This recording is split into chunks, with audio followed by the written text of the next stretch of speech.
Update. Am I the a-hole for not putting my pregnant girlfriend on the deed of the house? She says she feels the situation is unfair and that she is at my mercy. Original post. My girlfriend and I have been together for 2 years, and she is currently pregnant with a baby due in April 2026. Before we found out about the pregnancy, we had casually discussed the idea of possibly buying a house together at some point in the future. At the time, it was more of a long-term goal than an immediate plan. However, once we learned she was pregnant, everything accelerated very quickly. We both felt pressure to create stability and have a permanent home in place before the baby arrived. As part of this process, we decided to get pre-approved for a mortgage together. That's when I discovered something that completely changed the situation. My girlfriend has a very large amount of credit card debt. She had previously represented that her debt was around $10,000, which I was prepared to work with. In reality, it turned out to be over $90,000. Because of this debt, a joint mortgage would come with a much higher interest rate and significantly higher monthly payments than if I applied on my own. Given those circumstances, I proposed that I take out the mortgage solely in my name. Since I would be assuming all of the financial risk, I also said that I believed I should be the only one on the deed. At the time, my girlfriend said she was okay with this arrangement. Based on that understanding, we moved forward. We found a house that we both liked, made an offer, had it accepted, and are now scheduled to close during the second week of January. However, she has since changed her position. She is now refusing to move into the house unless her name is also placed on the deed. I have refused to do that. She is not on the mortgage, and 100% of the down payment is coming from my personal savings. In addition to that, I will be solely responsible for the mortgage payments, utilities, HOA fees, insurance, and all maintenance costs associated with the home. What makes this even more difficult is the timing and context of the debt.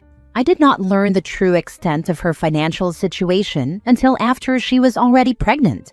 Had I known beforehand that she had misrepresented something this significant while we were planning a future together, I likely would have ended the relationship and certainly would not have agreed to have a child. Lying about finances on this scale feels like a deliberate choice, not an honest mistake. Now I feel stuck between protecting myself financially and trying to keep my relationship intact for the sake of our future child.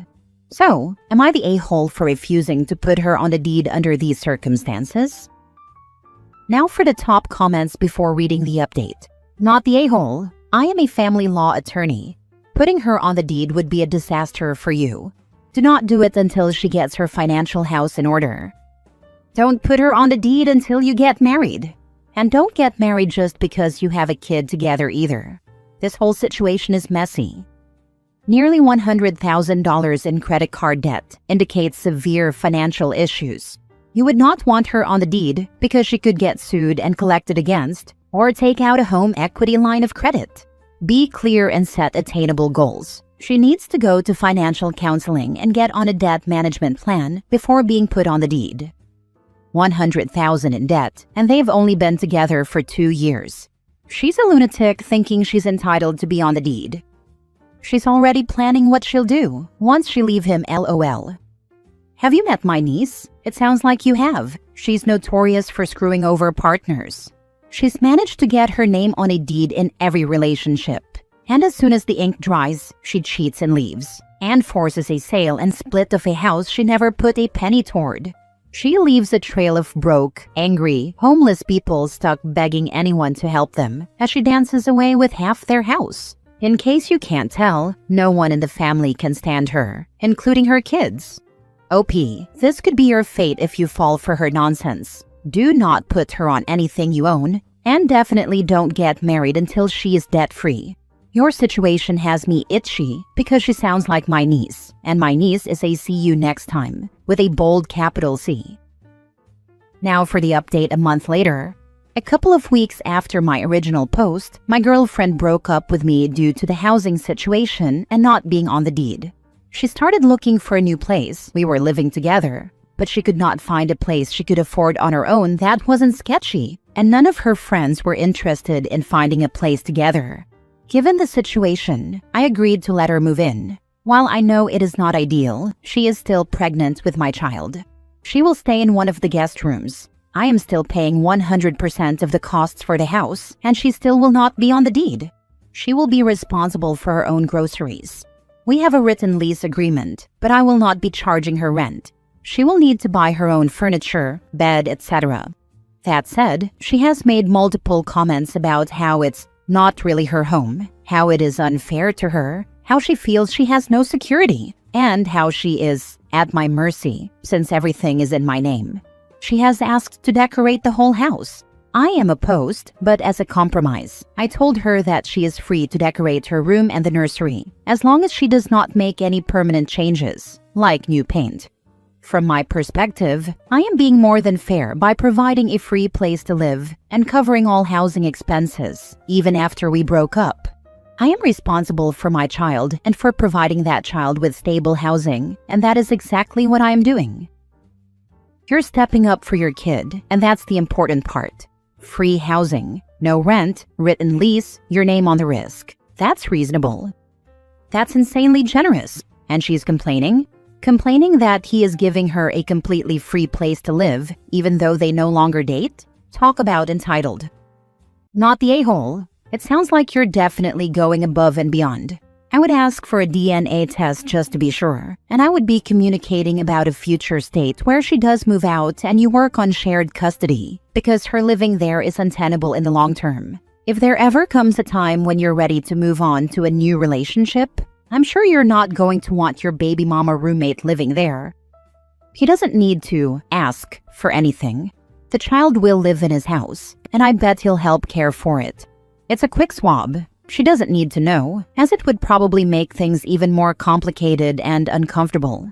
It's his child, and he has the right to run the test.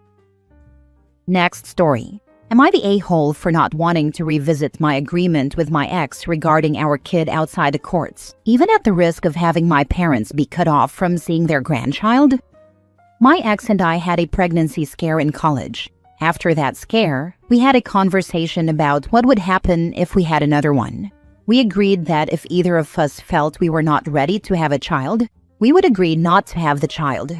Fast forward 3 years later, she is pregnant. I told her I was not ready and was still early in my career. She told me she was on the fence and thinking we should go through with the pregnancy. I reminded her of our original agreement and expressed how neither of us was equipped to raise a child. She finally told me, around 19 weeks or so, that she would be keeping the child.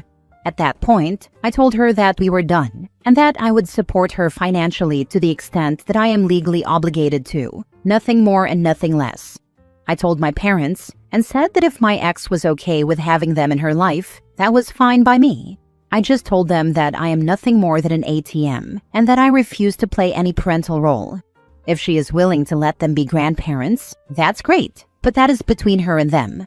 After the child was born, I agreed to child support. I don't have any visitation. She has both primary and legal custody. For me, it is just a 21-year term loan. I live in New York. I could not sign away my rights. It is complicated in New York, but she gets final say on all decisions regarding the child.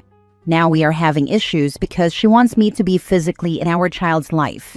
She wants me to have the child on weekends and split the days during summer break. I told her no. We had an agreement. I will not be a good influence on that child, and my job schedule is not conducive to watching a kid. Either way, I told her that if she wants to change the agreement, we have to do it through the courts. I reminded her that the courts cannot force visitation, but if they require me to pay more support due to increased costs, so be it. I just want everything to go through the courts so it is properly documented. The issue now is that my ex is trying to say that if I don't do more, she will cut my parents out of the equation. I ask her why. That is basically her only support system. That makes zero sense to me. I spoke with my parents, and it appears they had to cut back on some support because my mom was watching the child for nearly 12 hours every day while my ex was working. My parents are older. They had me much later in life. How old is this kid now? Would the child even know you? It sounds like she thought it would be fine and is now realizing being a single parent is a no break, no time out, no time off situations, and she's burnt out and wants a break. Go through the courts. If she cuts off your parents, then she cuts off your parents. That's on her if she wants to remove the only support network she has. Fafo, not the a-hole. You stated the ground rules and now she's trying to change them. Child will be 2 in May. I forgot to mention that, sorry. The child has never seen me outside of pictures at my parents' house. That is the vibe I get. I just find it odd why she refuses to go through the courts. It should be to her benefit if what she states is true. I do feel for my parents, but I think that is what I will do. If she refuses to go through the courts, then it is outside of my control. Always go through the courts. She was taking advantage of your parents. Yeah, it is just weird how she is refusing to go through the courts. Instead, she is trying to use my parents as leverage. Then go get a lawyer and ask them what to do. This is not something Reddit should be giving advice on. Get actual New York legal advice on how to settle this and move forward from there. Obviously include your parents' wishes as well as you figure out how to get what you want. In the meantime, your parents should tell her that if she's going to hold them hostage, then she can find alternate child care from now on until this is settled legally. They should stop caring for the child. As painful as that will be for everyone, some temporary pain may hopefully get her to consider what's truly best for her child and herself and stop manipulating everyone. Also OP is the original agreement in writing, because if it's not, what the heck were you guys thinking? That will make some of this much harder. We were 19 in college, so no, it was not in writing. Overall, it is not that hard. We have gone through the courts to establish our current agreement for nearly 2 years. I did speak with my attorney, and I told her what he told me. They cannot force visitation on me, so whatever issue she has, the solution would have to be monetary, but within limits. I know where I stand in the legal context. As I told my ex, if she wants to go through the courts and I am ordered to pay more, I will pay more. My parents' wishes are where I am wavering, because it would suck for them a lot. Next story. Am I the a-hole for going to my female co-worker's house to help her fix something? I'm 38 male. My co-worker is 33 female, and she started working with me in December. She's quiet, kind of comments on music and movies sometimes, but she shows up, does her job, and leaves.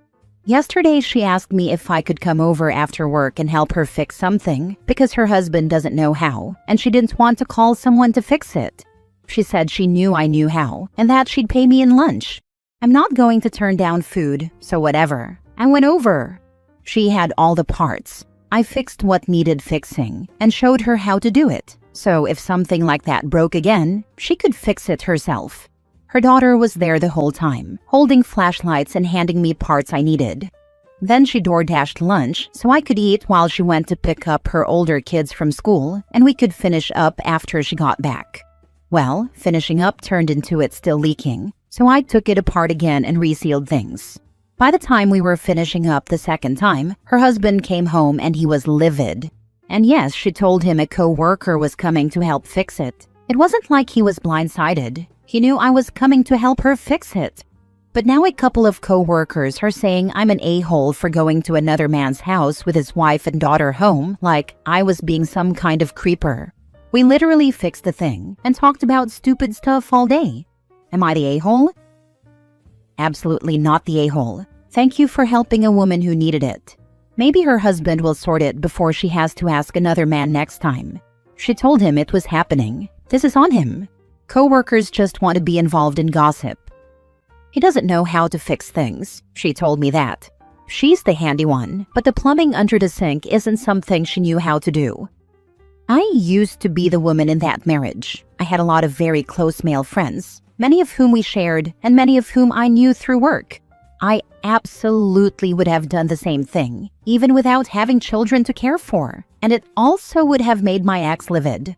Not because the situation was wrong, but because he was wrong.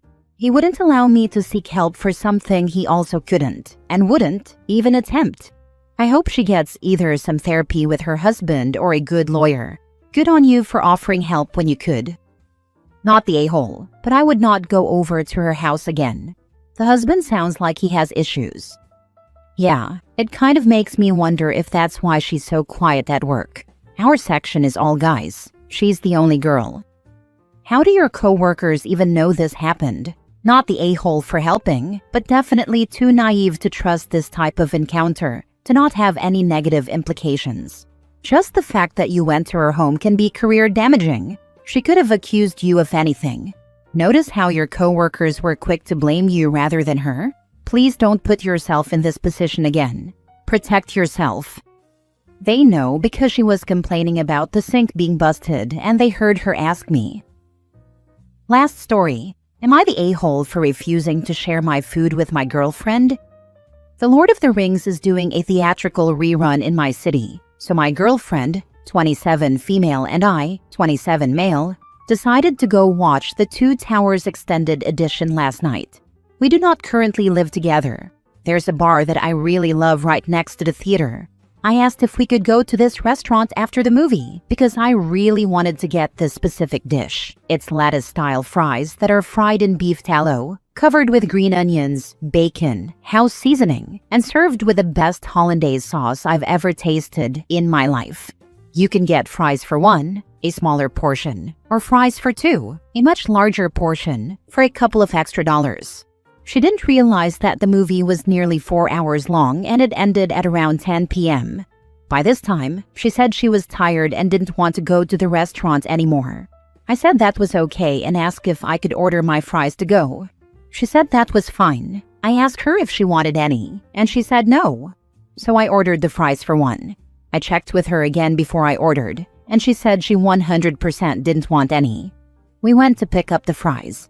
She caught a whiff of them and asked if she could have a few. No problem, they are very delicious, and I let her have some. She then asked if we could sit outside the restaurant and eat the whole thing together. I said no. I explained that I had asked her if she wanted some and she said no, and that if she had wanted to eat with me, she should have told me so I could have gotten the fries for two. I didn't want to share the fries for one, as it's a smaller portion. She got really upset and said I was being selfish and refusing to share my fries. I said that, yes, I was being selfish in this case because I really wanted the fries. And I was just being honest. I didn't want to share in this instance. She's since cooled down, but this morning we had a call and she said that next time I should just share with her. I said I'm happy to share anytime, but not in situations like this, and that she should be more careful about saying what she wants. She's upset with me again now. So, am I the a-hole? Not the a-hole. I'm so sick of people who do this. Order your own freaking fries. And don't cry when people quite righty don't want to share. Same. I don't share food at all. Lol, are you my mom? She was very militant about not sharing food and had no problem threatening people. She would tell us that if we tried to reach for her food, we'd be pulling back a nub. Not the a-hole. For the people here saying, you should have just bought it anyway? No, that just reinforces annoying behavior. She's an adult. If she was really that hungry, she could have ordered another single portion. I don't understand why the people in these situations never order for themselves once they realize they are hungry. How long does it take the restaurant to make fries? Probably not that long.